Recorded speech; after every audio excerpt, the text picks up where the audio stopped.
How many of you are on the verge of manifesting your deepest desires, only to find yourself being held back by that little nagging voice in your mind that's telling you that it's impossible, that's trying to draw your attention to all the reasons why you can't have what you desire, that's basically telling you, no, who are you kidding? Do any of you have any moments of doubt that make you worry that you've essentially derailed all of your hard work? Maybe you've asked yourself, oh my God, like I've been doubting. Maybe my doubts have destroyed my manifestation. I spiraled. Like, do I have to start all over again? I've ruined everything. How do I handle the doubts when they come up? If this is you, if you've been having these sorts of questions, then you're not alone, trust me. And you're exactly where you need to be right now. Because what if I was to tell you that doubt, and this might surprise all of you, because I always come at things from a different angle. Doubt is not the enemy that you've been led to believe that it is. In fact, what if I was to tell you that your doubts could actually be the very catalyst that propels you towards your dreams? Might be hard to believe for some of you, but today I'm actually going to share with you how to turn those doubts into powerful tools for manifestation, even when they seem overwhelming. And by the end of this video, I promise you, it'll be my aim, my intention, if you stick with me, if you pay close attention, by the end of it, you're going to be so empowered, even by the doubts, that they're no longer going to hold any power over you. I'm going to reveal insights that no one else in the manifestation community ever really talks about, drawing in from my 20 plus years on esoteric studies and psychology as well, insights that have led to my countless proven successes of both my own and that of my clients as well. Hear their voice notes. Many of you have told me it's rare that you hear things like this in the community too. To hear their voice, to see what they've been through. Yes, you can have success, even if you spiral. You can have success, even if you doubt yourself. But this is what we're going to cover in today's video, so you really get a true understanding.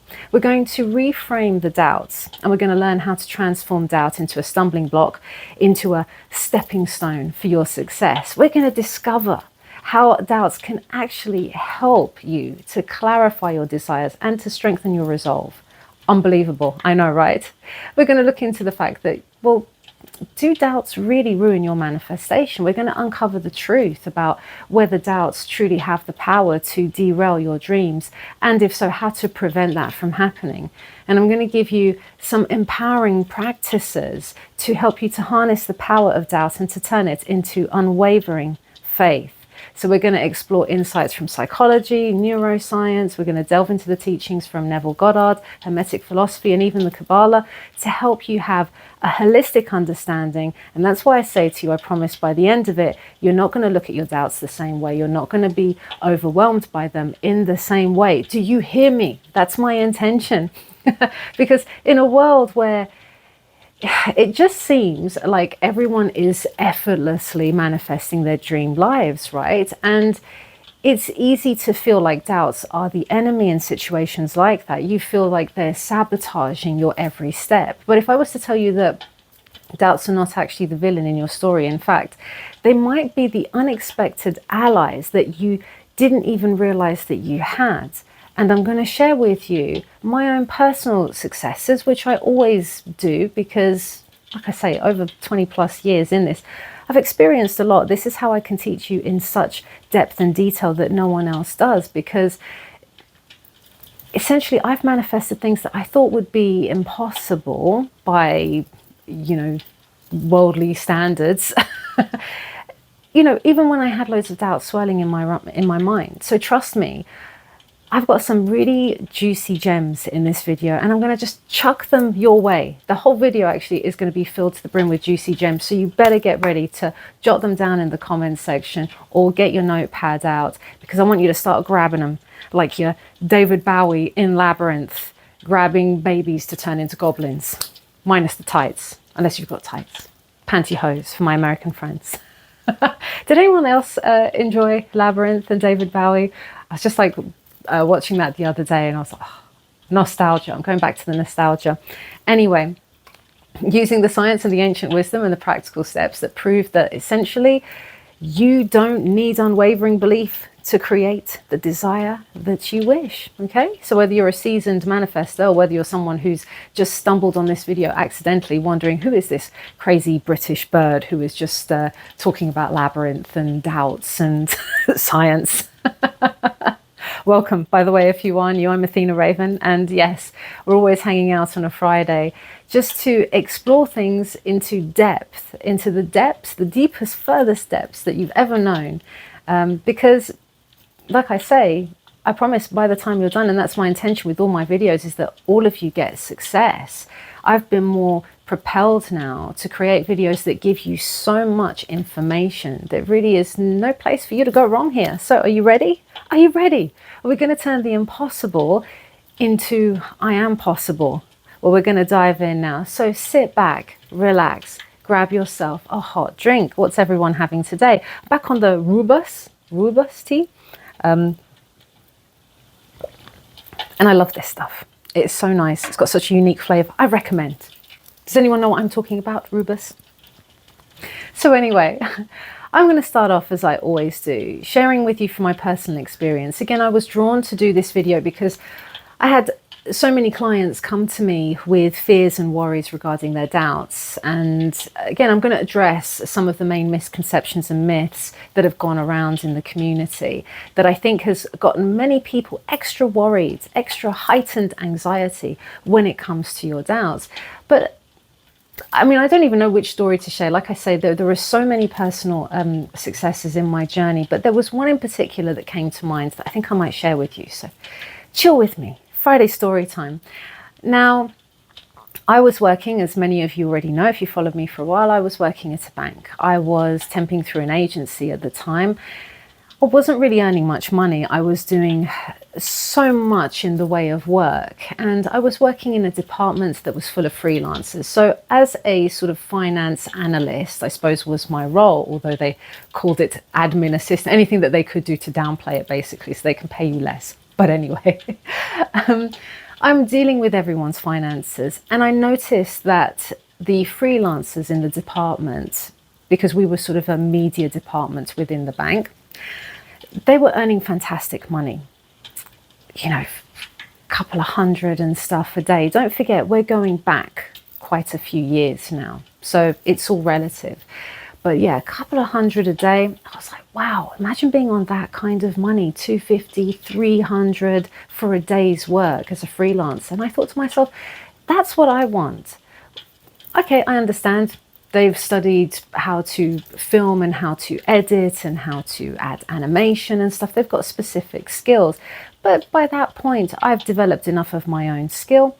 The thing is, I didn't want to learn any new skills. I didn't want to have to study again. I'd already studied. I'd already gone to university. I'd already gotten my degree. I'd already done various other jobs where I learned various other skills. I was not in a place in my life where I was ready to take on anything, study anything more. Lazy manifesting. So I was like, okay. I set some very strong intentions at that point, having a look around at my colleagues and thinking to myself, I want a job that pays me really well, really well. I want this kind of money, if not something more. I want to work much less though, cleverly. You know, I don't want to work so hard in order to earn money. I want to be my own boss. I like how they're their own boss. They're freelancing essentially. I've never had that before. I want that. Don't want to have to be privy to an agency. And I wanted for all these things, I wanted to travel a little bit for work. I wanted to have the flexibility to work from home. I was fed up of commuting to London. You remember the story I gave you guys about how much I was commuting to London and the underground and the claustrophobia and all the rest of it? Yes, I wanted out of that life.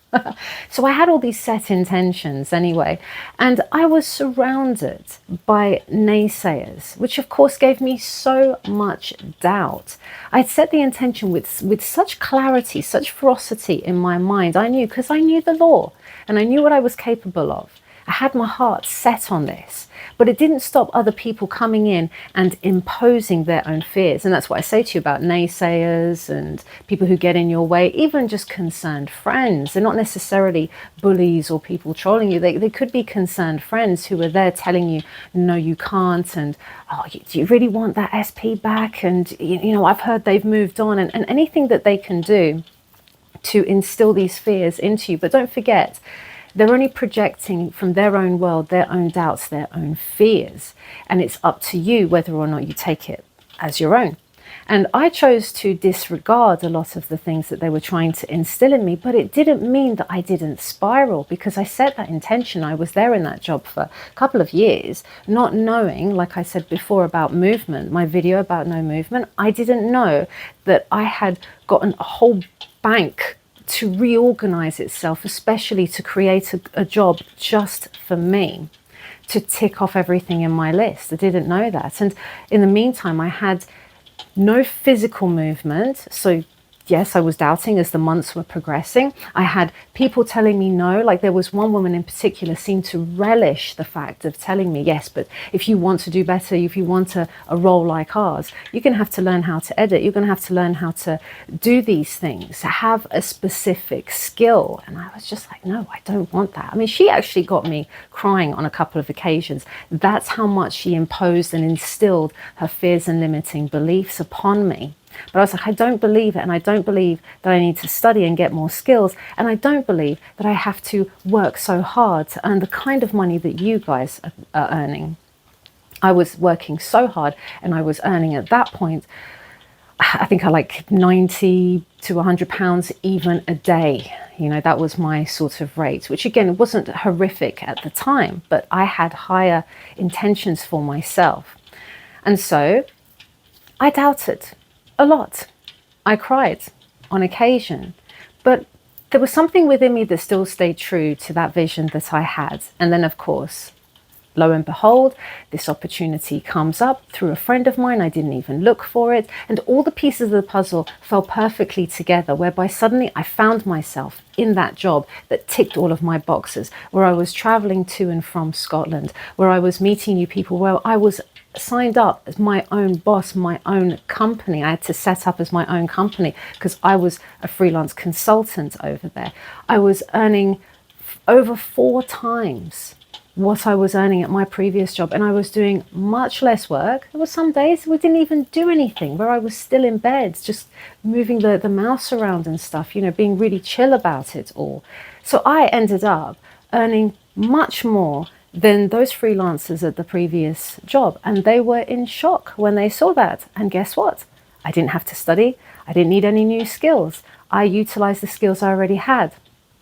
So yes, it's very natural to have doubts in those situations. And I was really worried about failing. And I did think about, can I do this? And what's the reality of it? But you see, I remembered what I had learned of the law, what I had tested.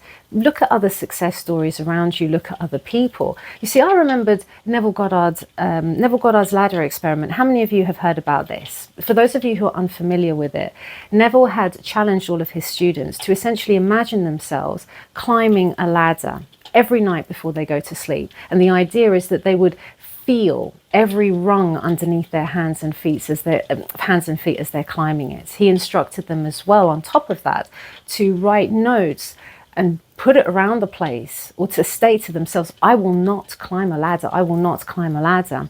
And place this around their home, like I say, consciously saturating themselves with the fact that I will not climb a ladder. But despite that, despite their conscious effort to make these statements, to write down, I will not climb it, a lot of them ended up climbing a ladder, some of them within the week. Now, here's where things get a bit interesting, and I just want to kind of input this because, you know, over time, some content creators have actually taken this story and misunderstood it. But from that, they developed something called the knot technique, which, by the way, is something separate really, and is a misinterpretation of Neville's teaching. So I just want to clarify that the idea behind what Neville was teaching at the time was nothing to do with this knot technique, whereby you say, I will not climb a ladder. And the idea is that the subconscious mind doesn't understand negatives like not or can't. So if you're saying, I will not manifest money, the idea is that you're paying attention to, I will manifest money. But I just wanted to make that clear, that that really has nothing to do with what Neville was teaching at the time. It's a misconception. The real teaching from Neville's experiment here isn't about tricking the subconscious mind. That was not Neville's intention. It's about understanding that whatever we imagine is what will be impressed upon the subconscious, is what will then be experienced in our reality, despite what conscious doubts you might have during the daytime, if that makes sense. So the students, you see, they're immersing themselves in the sensory, imaginative experience of climbing a ladder every night before bed. They feel the texture of it. They feel their muscles contracting as they're climbing this ladder. The very act of it, it's the intense imagining, you see, of climbing this ladder is what deeply impressed their subconscious minds. They fell asleep to that, you see. So even though they were writing these notes of, I will not climb a ladder, the purpose of it was not to trick the mind. That's not what Neville was intending. What it was that it's to prove that your conscious denials, your doubts or your worries that might come into your mind, your negative thoughts, even if they're contradictory, it's often overruled by the deeper impression that has been made upon the subconscious through the imagination. So even though students consciously asserted, I will not climb a ladder, the vivid imagery and the feeling that they invoked each night planted the seed in their subconscious. And that was leading to the physical act of climbing the ladder in the end. So I just wanted to put that in so that all of you are really clear on that. So the takeaway here, it's not about ignoring the word not, but it's about the power. Understand the power of the sustained, vivid imagination over your fleeting conscious thoughts and doubts, which is a bit like what I was teaching you guys in my last video about imagination. I went into so much detail about that. It's your ultimate guide for envisioning things, even if you've got aphantasia, even if you feel like you can't imagine. Everyone can imagine. That video has got it all. I'll put the link in the description box if you haven't watched this already.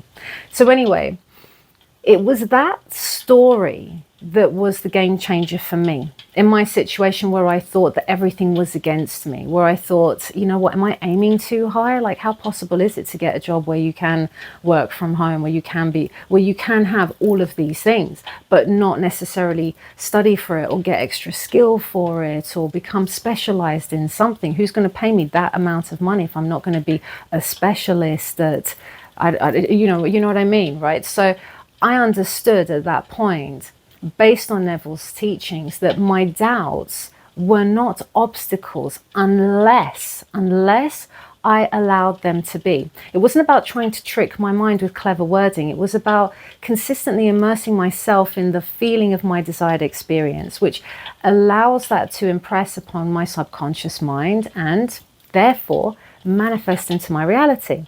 Now, I just want to address something.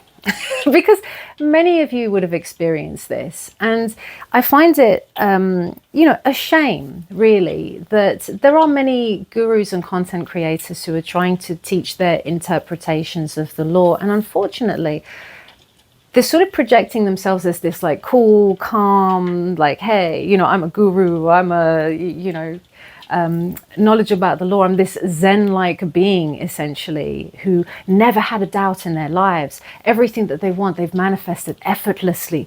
Unwavering faith. I didn't care, I didn't question it. And it just seems, or they give this impression that they're floating through existence effortlessly, attracting everything that they want.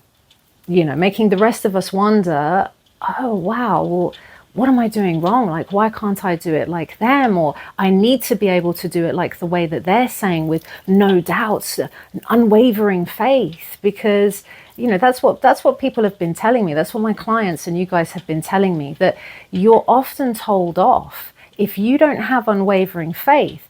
If you have doubts and insecurities, you're told off for it. You're chastised for it. But here's a secret that no one else will share with you. And it's a shame, because they should be more honest about this in the community. It doesn't make us weak to admit that, hey, we're human. And guess what? Every single person on this planet has doubts. Yes, even the so-called masters are going to encounter doubts in their lives. Of course they are. Achieving absolute faith is a journey in itself, and it's not just something you're going to flip the switch overnight and suddenly have this unwavering faith and everything's perfect. And no, you're going to have your moments of uncertainty. And the idea in all of this is not about to delete doubt from the equation completely. Remember, creation is finished, right? Everything's in existence. You're never, ever going to delete doubt completely. And I'm going to explain this to you guys. Trust me, it's all going to become clear in this video. But we need to reframe. That's the secret, reframing what the doubt means. Because doubt is not a sign of failure. It's a natural part of the human experience. And it's actually a protective mechanism that was evolved to keep us safe.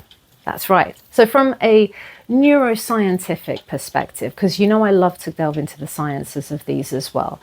The neuroscientific perspective, doubt is linked to the activity that takes place in the anterior cingulate cortex, which is a region of the brain that's involved in error detection and emotional regulation. It is our built-in radar for potential threats or potential mistakes that might happen. So it's there, like I say, to protect us. It's serving a great function. And it's no different to, I don't know, the mental equivalent. And how many of you have done this? The mental equivalent of when you're looking like both ways before you're crossing the street, even though it's a one-way street. Has anyone ever done that? I always do that. It's a one-way street. I'm looking the main way, but that little niggling doubt that someone might have got it wrong, someone might be coming the wrong way, and I'll still check the other way. I mean, it's better to be safe than sorry, right? But you can understand that doubt is actually truly, truly important to us as a species for our survival. But you see, here's the fascinating part in all of this, where the same mechanism that is protecting us, these doubts, can actually be cleverly redirected in such a way that it helps us to achieve our goals. You see, doubt is actually a universal human experience. It's very normal to feel uncertain when you're facing challenges or you're pursuing big dreams. I mean, how many people do you know pursuing massive dreams? You think they didn't have a single doubt? You know, action in the face of doubt is what leads to growth. That's what it is. It's not the doubt itself that's the problem. It's the action you take in spite of that doubt. And you've all, every single one of you watching this now, all of you have proven this in your lives at some point, that you've been able to move forward even if things were unclear. Just like myself, when I was getting all these doubts and I was getting bombarded, and I would spiral and I would cry, because you can't help but sometimes take on and absorb someone's negative energy when they're throwing their fears upon you, when they're telling you, you can't do this, you can't do that. When you're subjected to that all the time, as I was quite regularly, because I was quite vocal about my plans, about what I wanted, you know, it didn't fit with her belief system. So I did get a lot of pushback. And she wasn't being nasty. I think maybe thinking that she was being quite logical and rational and maybe even helpful to a point. But you see, I didn't have to take on what she said, and I didn't. That's the thing. I still persevered with my belief. And it's also important to realize, because a lot of you are really struggling with this on your own, thinking that you've got to carry the weight of the world on your shoulders on your own with all of this. But seeking support is a strength, it's not a weakness. And I was going externally and talking to friends of mine or people that I could trust about it to regain that sense of strength. There's nothing wrong with asking out for it. We need to acknowledge when we need the help, and we need to be able to reach out, because that as well is part of us being propelled forward in our paths. I mean, even superheroes have their sidekicks, right? They didn't do it all on their own. You got Batman and Robin, you got Sherlock Holmes and Watson, and we've all got a mate who knows how to fix a leaky tap, right? So, and this is the thing, so all of us, like, find someone that you can talk to about it as well. This is why we created the Discord community also, where people can just kind of come together. Let's come together, let's talk about it. You don't have to be on your own. It's not a sign of failure if you're struggling on your own with this, but you must remember that your doubts do not, listen, juicy gem, they do not disqualify you from success. They can actually coexist with progress, and they even serve as a catalyst for your deeper commitment. Remember that. Now, if we can acknowledge doubts, it can help us to strengthen our resolve. And the reason that is because if you think about it, by facing the uncertainty head on, we often discover reservoirs of strength that we didn't even know we had. How many of you have been through that? when you were faced with a difficult situation, you had your doubts, you had your worries, but you thought, F it, I'm going to do it anyway, or I'm just going to go for it, or whatever. You, in spite of all of that, you just dared to assume it. You've all done it. And how incredible was it when we came out the other end? It's the fact that we regret more the things that we didn't try. That's what we tend to regret, not the things that we did try. Even if we tried it and we might have failed at it the first time or the first couple of times, we don't regret that. And it also, like I say, unravels this inner strength that we all have. And what a wonderful boost to your sense of confidence and self-worth, right? Understand that it's really that first step that is the crucial point, your willingness to act, even imperfectly. So you don't have to be perfect, believe it or not. Now, there's ancient philosophies that have long acknowledged the role of doubt and uncertainty. In the Kabbalah, there's this profound concept, and please excuse how I pronounce this. I think it's Simsum, and it means divine contraction. So this is really fascinating, right? And bear with me on this. This might be something that you don't grasp straight away, but that's okay. Come back to this and listen back. Listen carefully. It means, right, divine contraction. So it said that in order for creation to occur, the infinite had to contract or withdraw itself, creating like this seemingly empty space where the finite universe could exist. Now, this is not an absence of the divine. It's a deliberate self-limitation to allow for new realities to emerge. So you want to think of it as the infinite is pulling back to make space for the finite, making the space for like a creation to start to unfold, something new to be birthed within this space.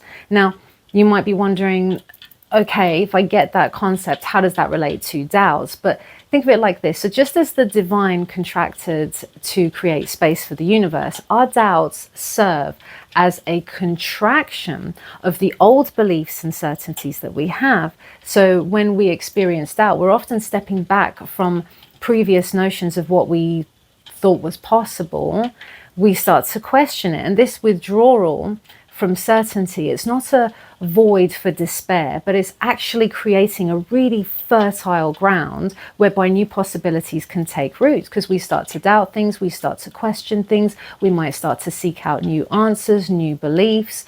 It can actually be very, very positive. It's creating a creative void, so to speak, where we can actually redefine what is possible for us. And it's in this space that new ideas, insights, and manifestations can emerge. So rather than seeing doubt as a negative force that's going to derail your manifestation, you can view it as part of the creative process, which it absolutely is.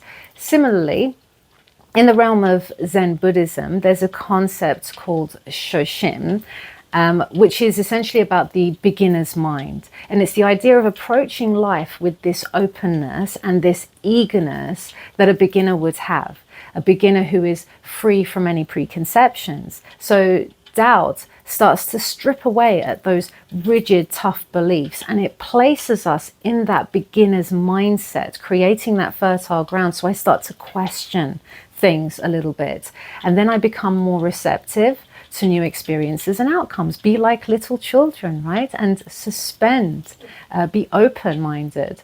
As Rumi, the great Sufi poet, beautifully put, yes, this is for you, darling. You've gotten into Rumi a lot lately.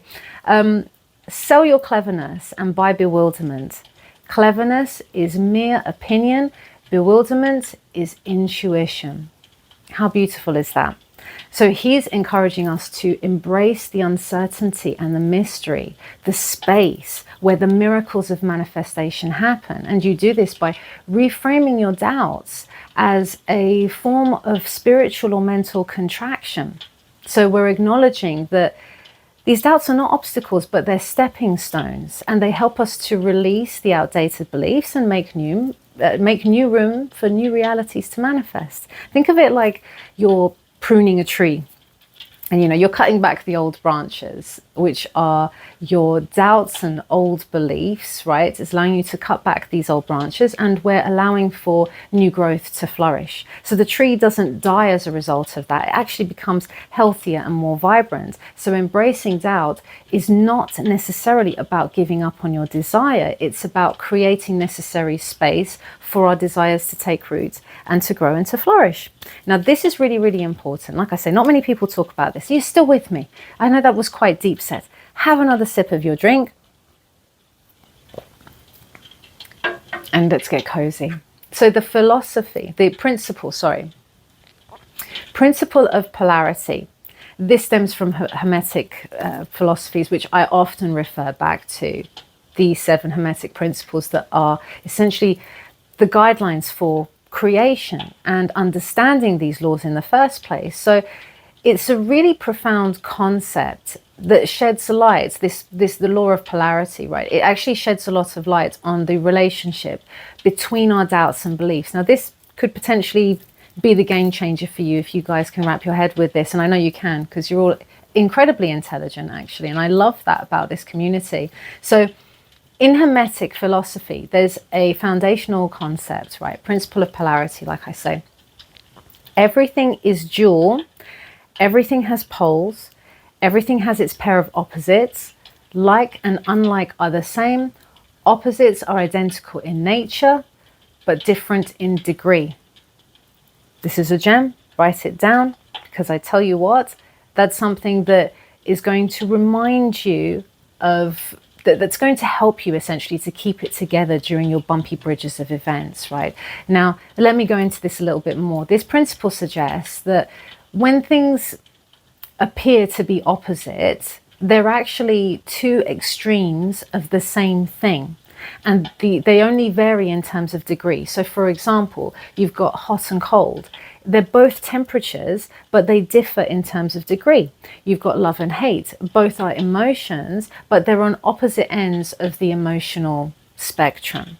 So applying this to our doubts and beliefs, we find that they're not exactly separate entities, but they're actually 2 ends of the same continuum. Both doubt and belief originate from our thoughts and our perceptions, and they are responses to our understanding of reality and its potential. So by adjusting our focus and perception, we can actually transform doubt into belief, and vice versa, right? So it's not about eliminating doubt, it's about shifting it along the spectrum more towards the belief side of things. And this is what I always say to people that I'm working with, my clients, and that they put so much pressure on themselves that they feel they have to remove all the doubts. Like, how many of you are in the same boat? You feel like you can't have any doubts. You feel like you can't waver because of how this has been taught, right? The gurus that are teaching it are essentially never waver, never doubt, right?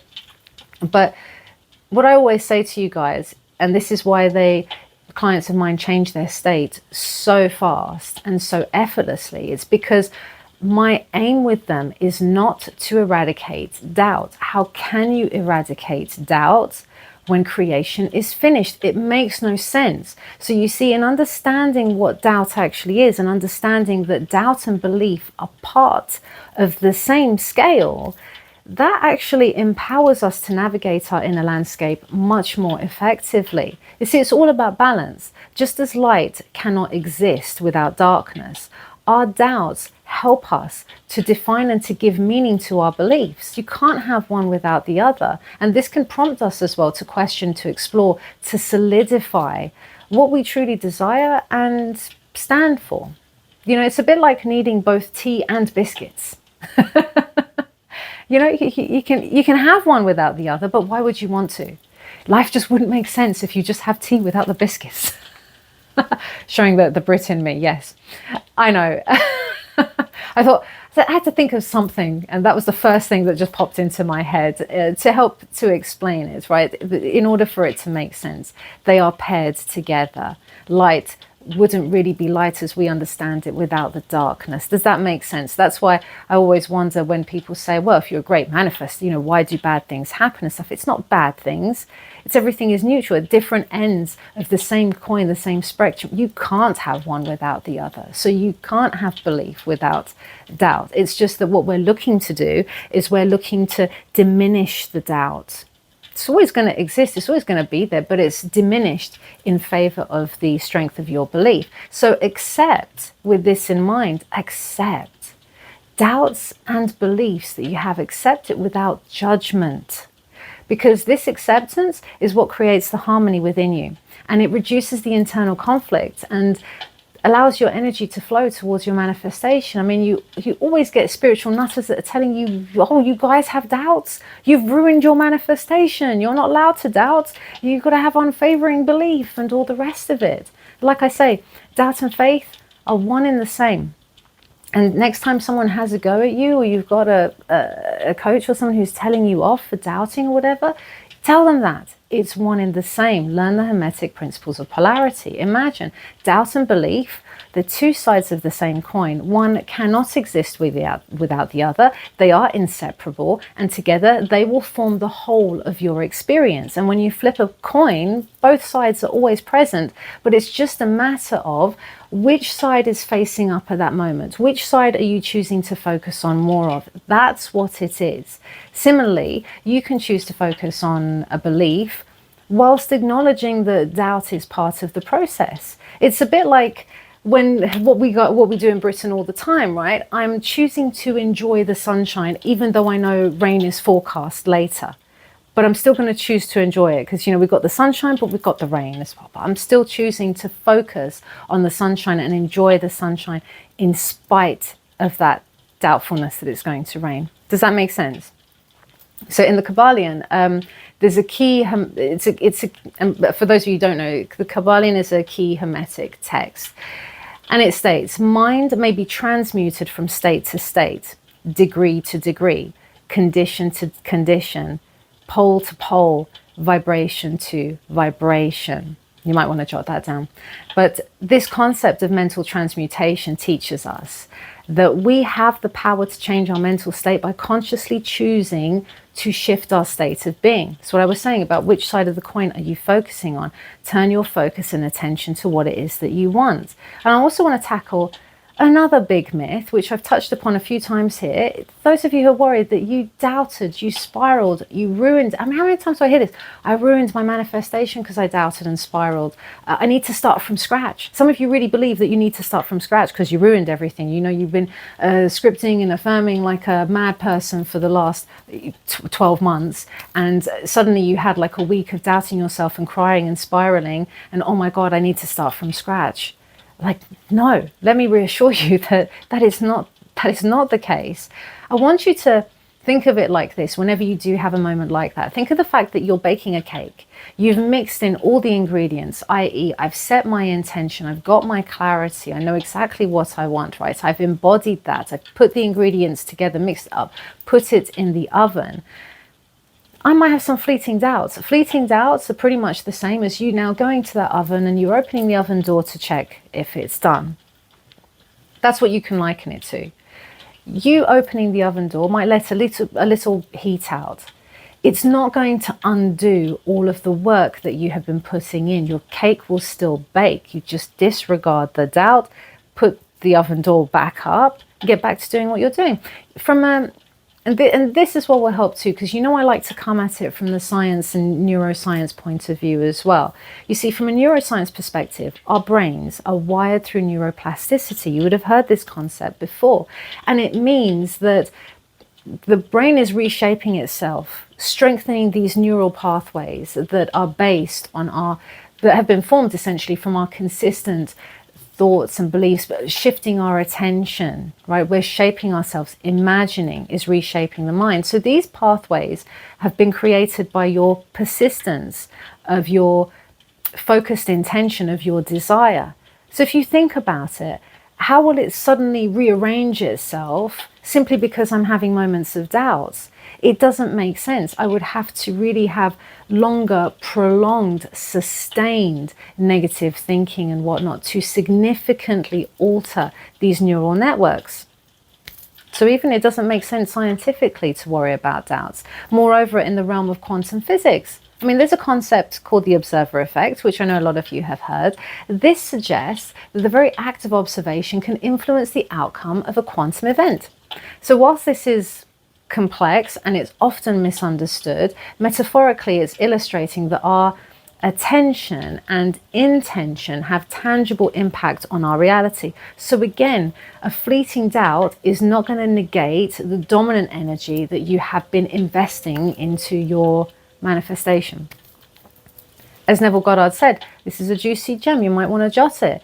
Neville Goddard was saying himself, a change of feeling is a change of destiny. Think about that. A change of feeling is a change of destiny. And by that is that feeling of your wish having been fulfilled, feeling that connected, feeling that desire is done. Notice how in his quote, he doesn't say a fleeting feeling, a fleeting feeling.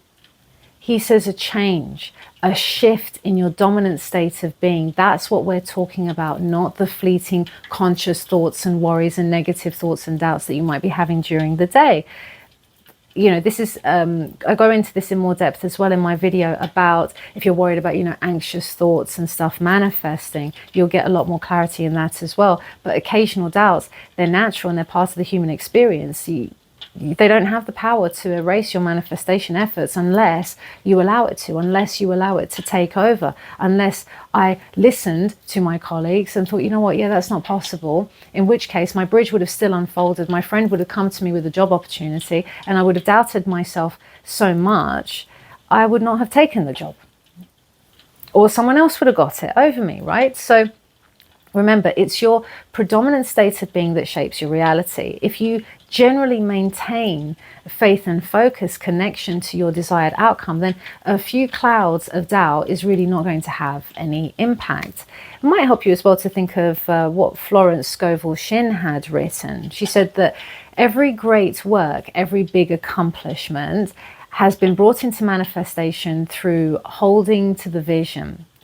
And often, just before the big achievement becomes apparent, is failure and discouragement, I think it is. Just before the big achievement becomes apparent, there is often failure and discouragement. It's interesting, isn't it? So according to Florence Scovel Shinn's words, and she was around before Neville, your doubts might just be signposts indicating that you're on the brink of a breakthrough. Another interesting perception to have, right? So don't worry that you've messed up everything with a moment of doubt. Just acknowledge it and let it pass, and then gently bring your focus back to your desired outcome. The seeds that you've planted is still germinating beneath the surface. It's still happening. Don't worry about it. So in essence, your manifestation is not destroyed by your doubts unless you decide to give them that power. You've got to trust in the process, and you've got to keep nurturing your intentions, and just know that the universe is responding to your dominant state, not these fleeting, you know, I've shifted into the old state. Okay, fine. That's all right. We'll shift back again, you know. Now, I want to get practical, and I want to share with you now how you can start to look at these doubts as a sort of stepping stone. Use them as a stepping stone so that you're not falling all over the place, stumbling all over them. Now, there's one powerful approach to this, and it's to acknowledge your doubts without allowing it to dictate your actions. So like I say, you know, when I was working at the bank, I had doubts within myself and my skill, and if this was even something that was possible, what I wanted. And so I'd have these days where the doubts were very loud, very persistent. But instead of resisting them, I'd just be like, okay, I understand that they're there. I hear you, but I'm choosing to believe in my vision. It's a bit like how many of you are Friends fans?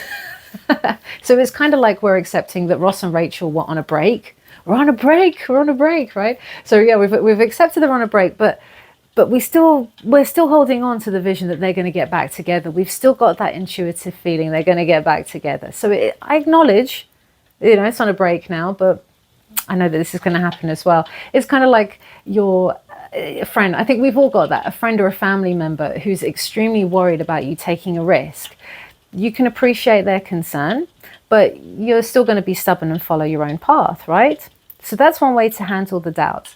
Another way is using the power of yet. And I do this a lot. So I'm sharing from my personal experience. It's really transformative, but very simple. So instead of thinking wholeheartedly, making statements like, I can't manifest my desires, it hasn't happened. And I always do, like people on the Discord, they know, because if they come at me with those statements, I'll finish the sentence off with yet. You haven't manifested your desires yet.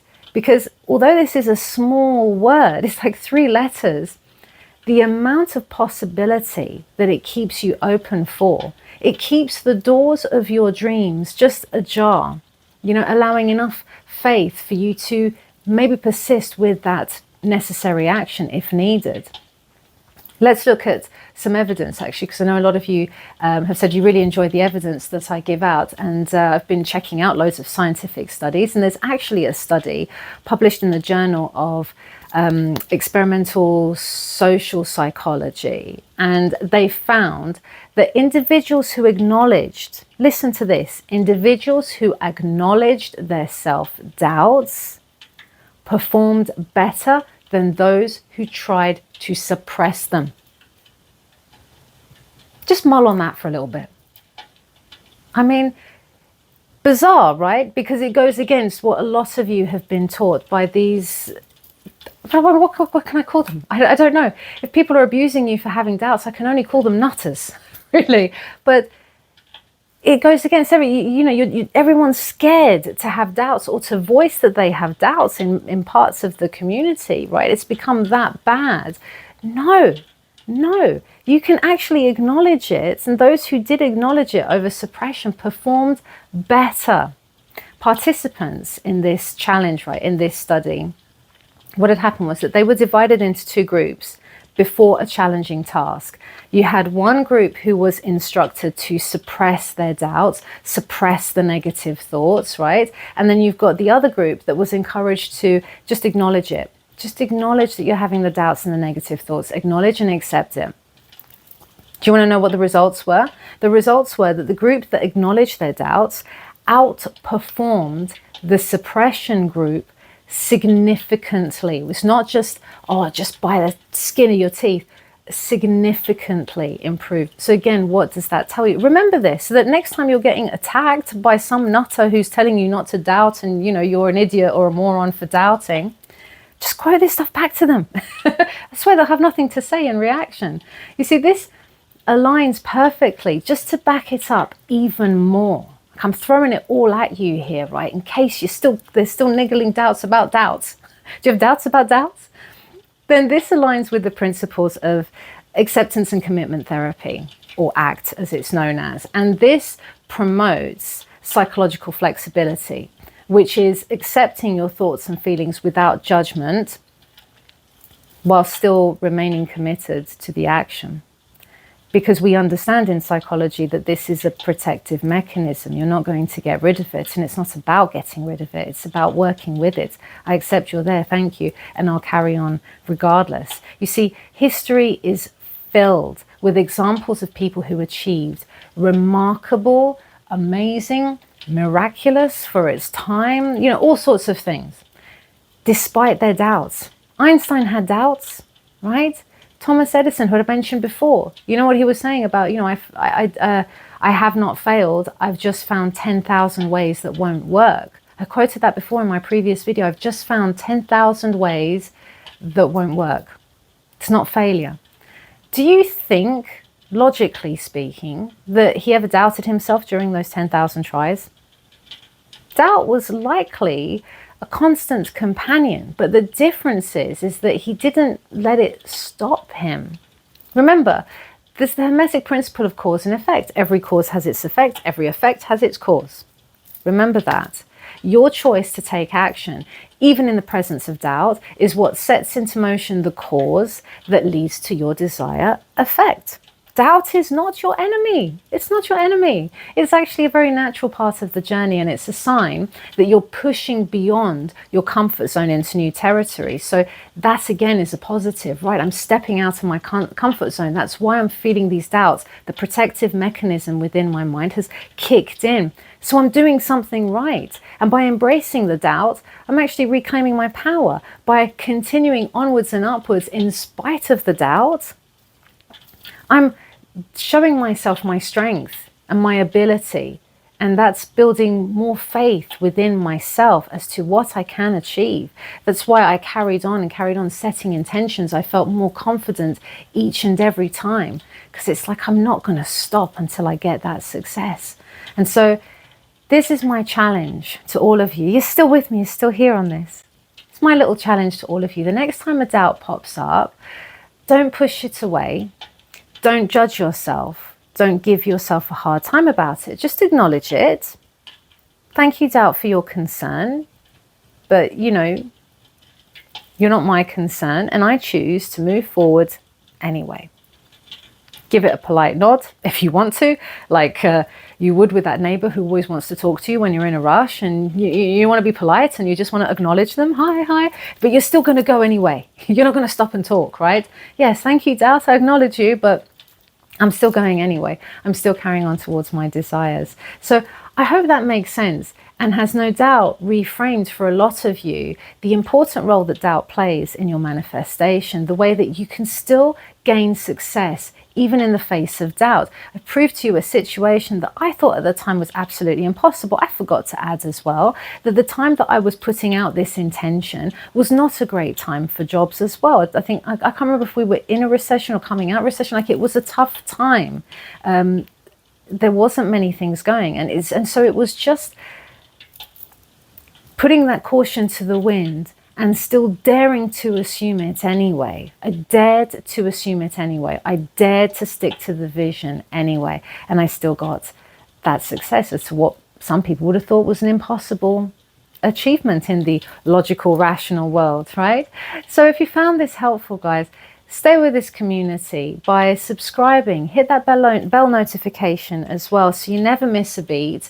And next time, I'll try and get some more videos out. I've been trying to, I promise. I'm still trying to get your success stories as well. Like, I want to post up some more success stories, but keep them coming in. Email me your success stories. I post them up onto the website for everyone to share. That's another challenge for you, actually. Reflect back on your success, because another big thing you guys are doing, getting so overwhelmed in self-doubt that even, and it's happened to even a few of my clients as well, so immersed in the self-doubt that they're not even sharing their success stories because they've got that nagging feeling. Remember what I said, in order to see success, to continue to see success, to be a success, you have to be a success now. So reflect on your successes, revel in them, own them, share them with the community. Love you guys. Thank you for joining me. Have a great weekend, if I can talk, and I'll see you in the next video. All the best to you.